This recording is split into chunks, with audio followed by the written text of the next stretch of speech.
찬송 부르겠습니다. 182장입니다.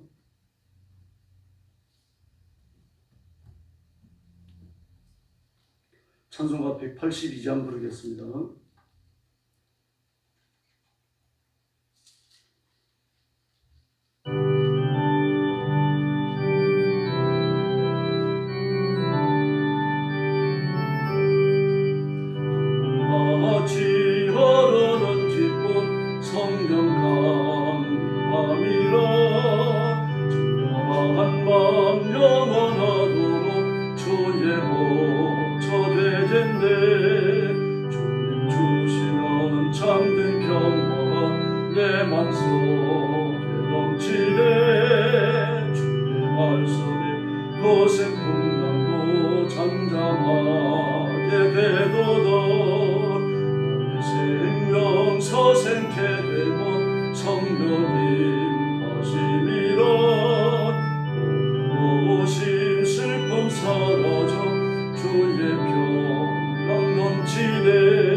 할렐루야.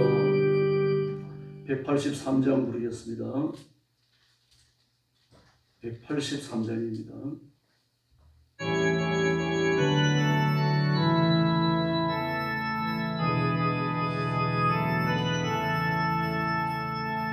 인돌의 마른 불같이 시들은 나의 영혼 주님이 약속한 성령 간절히 기다리네 가물함의 마른 땅에 단비를 내리시던 성령의 단비를 부어 새 생명 주옵소서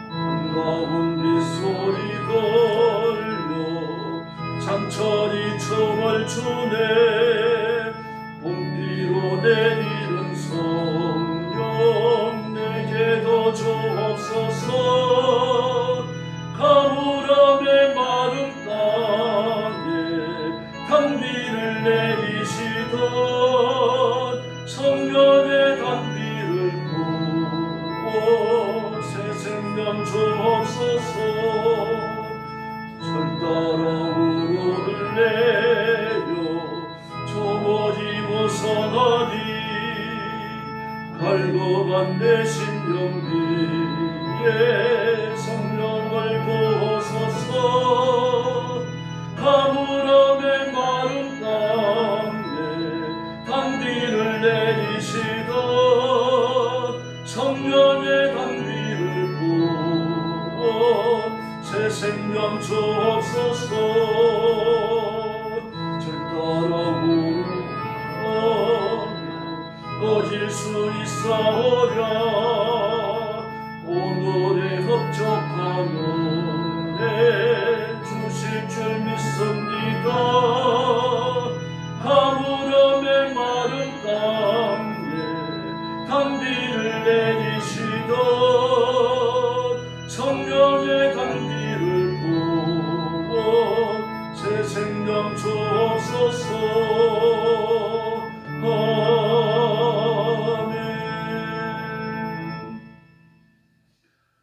머리 숙여서 신앙 고백하겠습니다. 나는 전능하신 아버지 하나님 천지의 창조주를 믿습니다. 나는 그의 유일하신 아들 우리 주 예수 그리스도를 믿습니다. 그는 성령으로 잉태되어 동정녀 마리아 예선하시고 본디오 빌라도에게 고난을 받아 십자가에 못 박혀 죽으시고 장사된 지 사흘 만에 죽은 자 가운데서 다시 살아나셨으며 하늘에 오르시어 전능하신 아버지 하나님 우편에 앉아 계시다가 거기로부터 살아있는 자와 죽은 자를 심판하러 오십니다.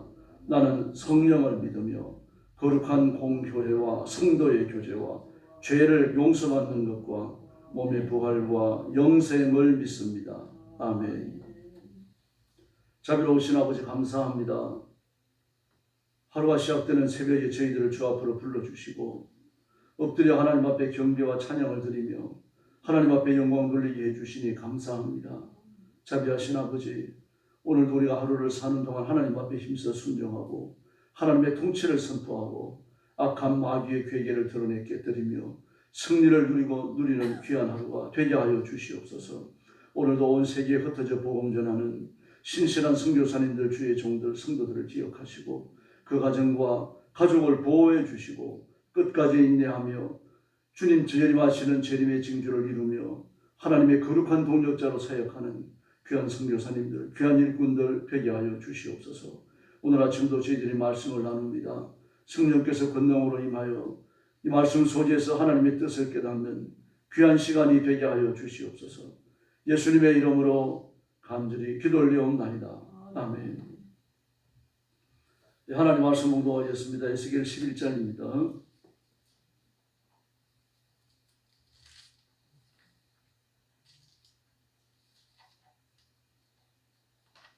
1절 말씀부터 제가 먼저 공독하겠습니다. 또 그가 큰 소리로 내 귀에 외쳐 이르되 이 성읍을 권한하는 자들이 각기 죽이는 무기를 손에 들고 나오게 하라 하시더라. 내가 보니 6사람이 북향한 윈몬길로부터 오는데 각 사람의 손에 죽이는 무기를 잡았고 그 중에 한 사람은 가는 베옷을 입고 허리에 서기관에 먹그릇을 잡더라. 그들이 들어와서 못제단 곁에 서더라. 그룹에 머물러 있던 이스라엘의 하나님의 영광이 성전 문지반에 이르더니 여호와께서 그 가는 베옷을 입고 서기관에 먹그릇을 찬 사람을 불러 여호와께서 이르시되 너는 예루살렘 성읍 중에 순행하여 그 가운데서 행하는 모든 가정한 일로 말미암아 탄식하며 우는 자의 이마에 표를 그리라 하시고 그들에 대하여 내 귀에 이르시되 너희는 그들을 따라 성읍 중에 다니며 불쌍히 여기지 말며 긍휼을 베풀지 말고 쳐서 미안합니다. 제가 잘못했는데 좀 일찍 얘기하시지.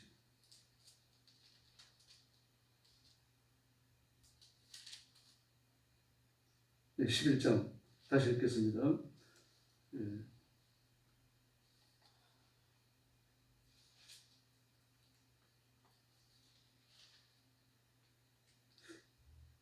제가 오늘 9장 할 차례죠. 네, 근데 제가 잘못 말씀을 드려갖고 11장이라고 그랬는데요. 9장을 읽습니다. 네, 9장 5절, 6절부터 읽어주시기 바랍니다. 9장 6절부터요. 늙은 자와 젊은 자와 처녀와 어린아이, 여자들은 다 죽이되 이마에 표 있는 자에게는 가까이 하지 말며 내 성소에서 시작할지니라 하시며 그들이 성전 앞에 있는 늙은 자로부터 시작하더라. 그가 또 그들에게 이르되 너희는 성전을 더럽힌 시체로 모든 뜰에 채우라. 너희는 나가라 하시며 그들이 나가서 성읍 중에서 치더라. 그들이 칠 때 내가 홀로 있었는지라. 엎드려 부르짖어 이르되 아하 주 여호와여 예루살렘을 향하여 분노를 쏟으시오니 이스라엘 남은 자를 모두 멸하라 하시나이까. 그가 내게 우리 시대 이스라엘과 유다 족속의 제약이 심히 중하여 그 땅에 피가 가득하며 그 성읍에 불법이 천만이 이는 그들이 이르기를 여호와께서 이 땅을 버리셨으며 여호와께서 보지 아니하신다 하니라. 그러므로 내가 그들을 불쌍히 여기지 아니하며 긍휼을 베풀지 아니하고 그들의 행위대로 그들의 머리에 갚으리라 하시더라. 보라 가는 베옷을 입고 허리에 먹구릇을 11절 말씀 같이 읽겠습니다. 보라 가는 베옷을 입고 허리에 먹그릇을 찬 사람이 공명하여 이르되 주께서 내게 명령하신 대로 내가 준행하였나이다 하더라. 아멘. 사모는 시골에 좀 다니러 갔습니다. 오늘 저녁에 올 것 같습니다. 에스겔은 성전 우상 숭배 약행을 8장에서 고발했죠. 하나님의 성전 안에서 온갖 더러운 일들이 벌어지고 있었습니다. 특별히 단무스를 위하여 예곡하더라. 치명적입니다. 단무스는 니브롯의 아들이고 성모자 경배를 창세기 3장과 연계시켜서 온 세상에 퍼뜨렸던 그 더러운 신앙입니다. 그 당시에 존재했던 그 근동 지역의 사람들이 알고 있었던 모든 그 우상 숭배가 다 동원되어집니다. 가장 곤충과 가정한 짐승 이렇게 되어져 있습니다. 우상의 그림, 곤충과 짐승과 우상. 어쨌든 형상으로 만들어질 수 있는 모든 것들을 다 만들어 섬겼고 일월 성신을 섬기고 이러면서 우상을 숭배했습니다. 성전 안에서 진행되는 우상 숭배니까 누구겠습니까? 제사장들이죠. 기가 막힌 겁니다. 율법사도 성전 안에 함부로 못 들어갑니다. 그러므로 제사장들에 의해 가지고 주도되는 이 더러운 우상 숭배가 실행되고 있었다는 사실입니다. 이미 두 번째 전쟁이 끝나고 세 번째 전쟁을 앞두고 있잖아요. 그런데 이런 범죄가 계속되고 있는 겁니다. 예레미야 얼마나 애터지는 심정을 외쳤는지 알 수 있겠죠. 예레미야가 이런 사실을 모를 리 없는 거죠. 예레미야도 아나도 출신이잖아요. 대제사장 가문이에요. 대제사장 가문이니까 제사장에 대해서 누구보다 더 잘 알고 있고요. 어쩌면 그가 젊었을 때는요, 하나님 성전에서 사역했는지도 모르죠. 이미 다윗이 24반열로 제사장을 구분한 다음에 자기 당권 때가 되어지고 들어가서 제사 직무를 수행하지 했으니까요. 그러다가 선지자로 부름을 받았다고 봐야 되는 거죠. 그러므로 성전 안에서 저질러지는 끔찍하고 더러운 죄들에 대해 다 알고 있었습니다. 근데 에스겔은 몰랐어요. 비로소 알게 되는 거죠. 환상을 통해. 그래서 에스겔 8장에서 막 통전한 심정으로 하나님 앞에 받은 이 계시의 말씀을 전했고, 이제 9장에서는 바로 그와 같은 범죄가 저질러지는 예루살렘 심판에 대하여 말합니다. 6사람이 나오는데 먹그릇을 찬 서기관과 그리고 죽이는 기계, 죽이는 기계가 칼과 활밖에 더 있겠습니까? 활, 칼, 창 이런 거예요. 칼 가졌다고 봐야 되겠죠. 5명입니다. 근데 왜 서기관이 필요합니까? 심판이 자행되어지면은 그럼 무기를 가진 사람만 있으면 되는 거죠. 근데 먹그릇 찬 서기관이 하는 일이 뭡니까? 우상 숭배 때문에 애통하고 우는 사람들이 있어요. 죄 짓는 걸 벌벌 떨면서 두려워하는 거죠. 그 사람들이 이마에 표를 하라고 했습니다. 표를 하는데 이 표라고 되어 있습니다. 타우, 히브리어의 타우라고 있습니다. 영어의 T자하고 비슷하게 생겼어요. 그 타우를 이렇게 표시하라. 어떤 사람도 십자가라고 그러는데 십자가는 아닙니다. 타우라고 되어 있어요. 히브리어에. 타우를 표시하라고 되어 있습니다. 표시는 사인으로 남겨라는 얘기죠. 표시는 사인이잖아요. 표를 하라. T자로 표를 하라. 이 말이다. 그러면 이제 뒤따라가는 그 5사람이 죽이는 기계를 손에 들었잖아요. 그걸 무차별적으로 치라고 말합니다. 그런데 이 심판을 집행하는 죽이는 기계를 든 사람은 5이고요. 그리고 살리기 위하여 표를 하는 사람, 타오를 표시하는 사람은 한 사람밖에 안 됩니다. 왜 그렇습니까? 우상 숭배 때문에 울고 애통하는 사람이 적다는 이야기예요.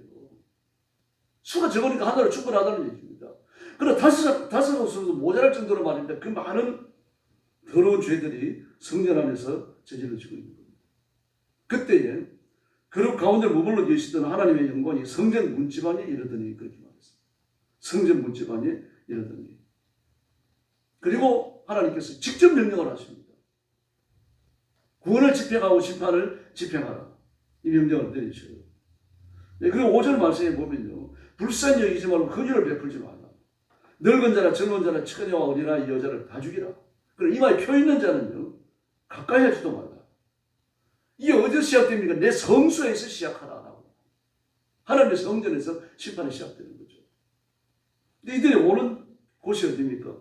2절 말씀에 보니까 북향한 윈몬길로부터 그랬습니다. 북향한 윈몬길로부터.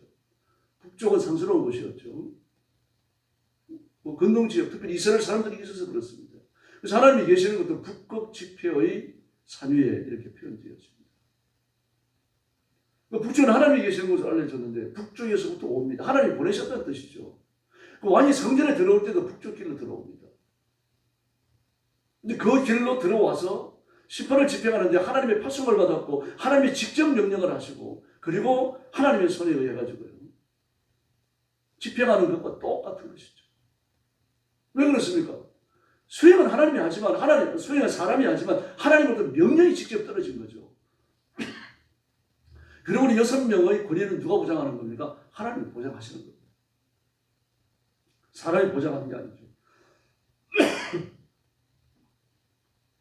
네, 그래서 여기에 대해 가지고 8절 이하에 보니까요 선제의 탄식이 나옵니다. 저게 탄식하는 거죠. 그 많은 사람들이 다 죽어야 됩니까? 하나님 막 이렇게 탄식을 해요. 이스라엘 남은 자를 모두 멸하려 하십니까? 그때 9절 이하에서 뭐라고 말씀하십니까? 그가 내게 이르시되 이스라엘과 유다 족속의 죄악이 심히 중하여 그 땅에 피가 가득하고 성읍은 불법으로 가득 찼다. 그러면서 내가 이 땅을 버린다고 말씀하십니다. 하나님께서 버리셨다. 기가 막히지 않습니까? 하나님께 버림을 받았다라고 하면 하나님의 영광이 떠났다는 이야기죠. 하나님이 버리셨기 때문에 그래 예루살렘이 그냥 그렇게 심판으로 아작이 나는 겁니다. 하나님의 성전까지 전부 다 무너지고 부서지고 말입니다. 정말 돌 위에 돌 하나 남지 아니하고 예수님이 말씀하셨던 표현이 이때도 적용이 됐습니다. 아주 완벽하게 무너져 버렸습니다. 그러면서 10절에서요. 그 오진의 사도 말씀을 한 번 더 반복하시죠. 불쌍히 여기지 말라. 긍휼을 베풀지 말라. 그들의 머리에 갚으라. 그렇게 말씀하십니다. 그들의 머리에 갚으라. 왜 머리에 갚으라 그랬을까요? 머리는 사람의 인격을 뜻하죠. 아무도 빼앗들이지 말고 반드시 죽이라.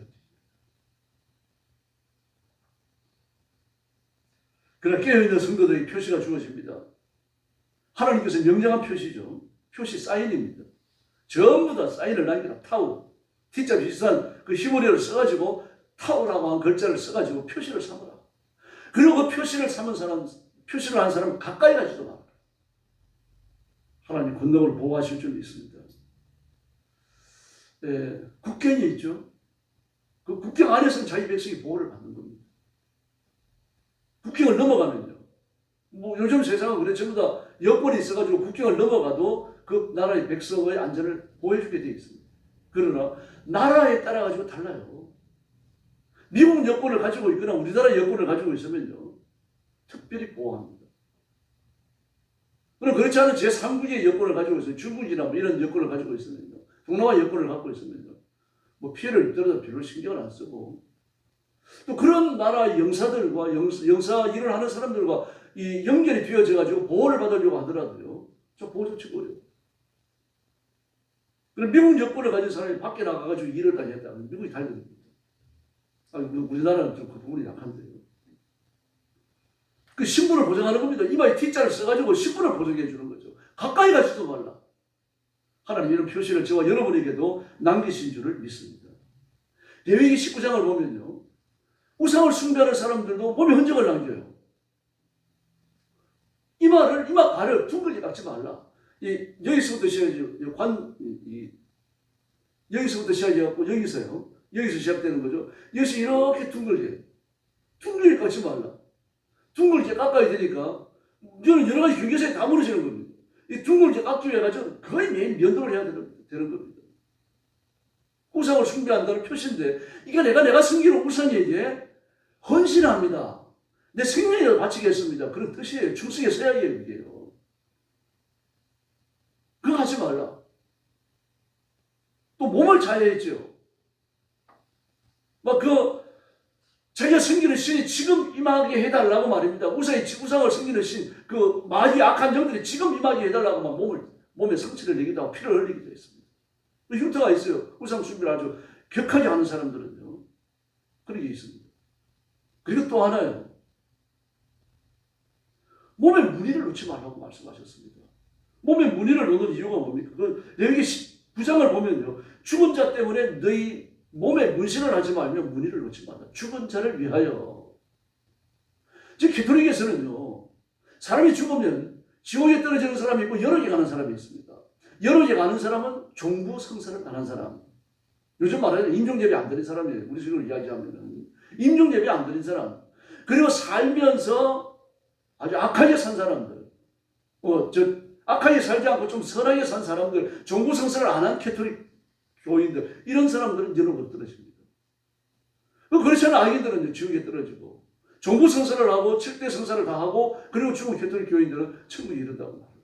살아있는 사람들이 여러 개 떨어진 자기 가족을 위하여 열심히 미사를 드리면 천국에 올라간다고 말해요. 그럼 열심히 미사를 드리는 게 뭡니까? 미사의 규모를 말합니다. 미사의 규모는요, 어떤 규모입니까? 미사를 위해서, 죽은 자를 위한 미사를 위해서 신부가 몇 명이 오고, 신부를 수정되는 동자들이 몇 명이 오고, 이걸 보고 결정을 하는 겁니다. 미사에 수정되는 사람이 많을수록 미사의 규모가 크죠. 큰 미사입니다. 그럼 큰 미사를 드리려면 어떻게 해야 됩니까? 돈이 많이 들어요. 신부 숫자 한 사람이 돈이에요. 신부를 수행하는 그 동자 한 사람이 어린이 하나하나가 전부 다 돈입니다.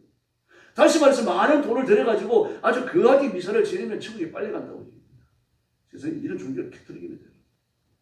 그런데 죽은 자를 위하여, 이 우상 종교에서는 죽은 자를 위해서 문신을 하고 무늬를 넣는다. 내 어머니, 아버지, 내 가족이 죽어가지고 지옥에 떨어졌을지도 모르겠다. 이런 안타까운 마음이 있으면 그 가족을 위해 가지고 그 우상을 주관하고 있는 종교단체가 있을 거 아닙니까? 바알이면 바알 숭배, 금오스면 금오스 숭배, 그 종교단체를 찾아가가지고 돈을 내고 그 성녀들, 그 종교의 성녀들, 제사장이 문신을 해줘요. 아무나 해주는 게 아닙니다. 그러므로 내 가족이 빨리 지옥에서 벗어나서 천국에 가게 해달라고 돈을 많이 들여가지고 자기 몸에 문신을 넣는 겁니다. 이거 하지 말라는 거죠. 이게 뭡니까? 죽음의 표죠. 저주의 표시입니다. 그래서 이런 표시를 한 사람들은 천국에 못 간다고 히브리인들도 알고 있었어요. 그럼에도 불구하고 어떻게 합니까? 문신을 합니다. 그리고 이마가를 둥글게 깎았어요. 그게 마치 유행처럼 번져버렸던 겁니다. 두려워하지는 않습니다. 제가 여기 중옷 입고 올라와가지고 설교하면 여러분 어떻게 했습니까? 알력더라고 무당옷 입고 와서 하면 주옷을 입고 무당옷을 입는 자체가 뭡니까? 그 악한 영 부처에게 말입니다. 그 악한 마귀에게 헌신한다는 뜻 아닙니까? 중이 양복 입고 보셨어요? 무당들이 드레스 입고 붙었습니까? 아니에요, 여러분. 무당이 자기 몸을 치장하는 것 한 가지가 그 악한 영 마귀를 소통하는 방법입니다. 그러므로 이거 철저히 금하라. 우리 여기서 그렇게 명령이 있습니다. 근데 그걸 금하지 않아요. 우상 숭배까지 이러니까 그런 거 말할 것도 없는 거죠. 지금도 마찬가지입니다. 이 인치는 놀라운 역사는요. 우리가 예수 믿고 거듭나서 하나님의 자녀가 되는 그 순간 끝나버립니다. 그 에베소 1장이잖아요. 성령으로 일을 치셨다. 성령의 일이 뭔지 모르겠어요. 근데 성령님께서 우리 인격에, 우리 영혼에, 우리 몸에 표시를 남긴 건 틀림없어요. 우리 육신 눈으로 볼 수 없는 표시죠. 사인을 하셨어요. 넌 내 것이다 라고 하나님이 사인해 놓으셨어요. 옛날에 우리 책 많이 읽었잖아요. 고등학교 때도 필독 도서 그래가지고 읽고 사라 그러고 말이죠. 그럼 사가지고 제일 먼저 하는 게 뭡니까? 사인하는 거잖아요. 근데 끄라는 얘기입니다. 또 교과서도 사면 어떻게 합니까? 사인하죠. 내 이름 써놓습니다. 그리고 도둑질이 생기니까 도둑질 해갈 거면 어떻게 합니까? 이렇게 해가지고 말입니다. 책을 이렇게 한 다음에 여기다 대고 또 잉크를 가지고 굵게 자기 이름을 써놔요. 그럼 못 훔쳐가잖아요. 국정화 대고 표시가 나니까. 그 너는 내 것이라는 얘기인데 표시를 하는 이유가 하나님의 것이라는 얘기죠. 하나님의 것이니까 선도되지 마라. 하나님이 이렇게 저와 여러분을 보호하시는 줄로 믿습니다. 이 보호를 입고 오늘까지 왔고 앞으로도 그렇게 보호하십니다. 그 하나님의 보호를 믿으면서 힘써 기도하시고 응답받고 하나님의 기적을 체험하는 시간이 되기를 예수님의 이름으로 축원합니다. 기도하겠습니다. 자비로우신 아버지 하나님 감사합니다. 오늘 아침도 주 앞에 와서 엎드려 경배하고 기도하며 하나님의 은혜를 나눕니다. 사랑하는 성도들을 너는 내 것이라고 표시를 해두셨고 우리에게 사인을 해두셨으니 하나님께서 보호하시고 지키고 계시는 것을 믿습니다. 또 하나님 앞에 감사하며 영광을 돌립니다. 내가 하나님의 것이며 하나님의 표시가 있다고 하는 사실을, 하나님의 사인이 내게 있다고 하는 사실을 믿으면서 담대하게 인생을 살게 하여 주옵소서. 우리가 오늘 새벽도 하나님의 사인을 믿고 의지하고 주 앞에 와서 엎드려 간구합니다. 기도하는 것 다 응답하시고 이루어 주시기를 원합니다. 여호와의 눈을 온 땅을 두루 감찰하사 전심으로 자기를 향하는 자를 찾는다고 말씀하셨사오니 우리가 온 힘을 다하여 하나님을 향하여 부르짖고 간구합니다. 사랑하는 성도들의 부르짖음에 응답하시며 들으시며 기적을 베풀어 주시옵소서. 개인적 소원을 이루시고 하나님 앞에 복을 받아 가정이 번성하게 하시고 교회가 부흥하게 하시며 나라가 진리 위에 의 위에 거룩한 통치 위에 굳게 서게 하여 주시옵소서. 오늘 새벽 기도할 때 하늘 문을 여시고 하늘의 복을 허락하여 주시기를 원하옵고 예수님의 이름으로 간절히 기도 올리옵나이다. 아멘. 주기도 드리겠습니다. 하늘에 계신 우리 아버지, 아버지의 이름을 거룩하게 하시며 아버지의 나라가 오게 하시며 아버지의 뜻이 하늘에서와 같이 땅에서도 이루어지게 하소서. 오늘 우리에게 일용할 양식을 주시고 우리가 우리에게 잘못한 사람을 용서하여 준 것 같이 우리 죄를 용서하여 주시고 우리를 시험에 빠지지 않게 하시고 악에서 구하소서. 나라와 권능과 영광이 영원히 아버지의 것입니다. 아멘. 합심 기도하겠습니다. 자비하신 아버지 하나님 감사합니다. 오늘 아침도 주 앞에 엎드려 간구하며 기도하며 하나님 앞에 영광 돌립니다.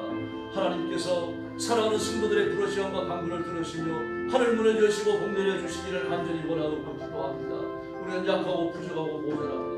우리가 하나님 앞에 범죄한 것이 있습니다. 우리를 용서하시고 자비를 베푸시고 그리스도의 보혈로 깨끗게 하셔서 우리 기도가 의인의 기도가 되게 하시며 성결한 기도가 되게 하시며 하나님께서 받으시는 깨끗한 기도가 될 수 있도록 도와주옵시기를 간절히 원합니다. 자비하신 하나님 아버지, 우리가 예수님의 이름으로 구원받았고 예수님의 이름으로 엎드렸고 예수님의 이름으로 간구합니다. 예수님의 이름을 보시고 저와 성도들의 기도에 넘치도록 이루어 주시고 응답하시며 기적을 베풀어 주시기를 간절히 원하고 기도합니다. 기도에 힘을 주시며 기도에 불을 주시며 기도의 권능을 허락해 주시옵소서.